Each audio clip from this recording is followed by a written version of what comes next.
আমাদের নেতা উনি প্রধানমন্ত্রী আসনে বসবে। যদি আমাদের নেতা বলে 10 মিনিটে এই সচিবালয় ঘেরাও দিয়ে সবকটাকে বের করে এই সরকার পতন করতে 15 মিনিটও লাগবে না, এটা আমি বিশ্বাস করে আমাদের টার্গেট আগামী জাতীয় নির্বাচনে আমাদের দলকে বিজয়ী করে আমাদের নেতা উনি প্রধানমন্ত্রী আসনে বসবে, তারপর উনি আমাদেরকে দায়িত্ব বন্টন করে দিবে যেখানে কাজে লাগাবে, তাহলে বাংলাদেশের উন্নতি হবে।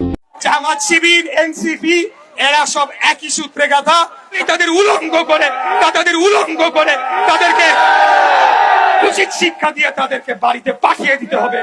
আওয়ামী লীগের চেয়ে বেশি শক্তি কোনোদিন বিএনপির নাই।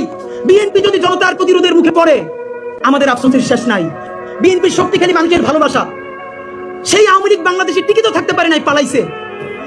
স্বেচ্ছাসেবক দল এর কোন নেতা যদি একজন 14 বছরের কিশোরীকে বিয়ে করতে না দেওয়ার কারণে যদি তার বাবা মা অথবা তার আত্মীয়কে হত্যা করার সাহস পায়, সেই বিএনপিকে প্রতিরোধ করতে যদি আমাদের জীবন যায়, আমরা পিছপা হব না ইনশাআল্লাহ।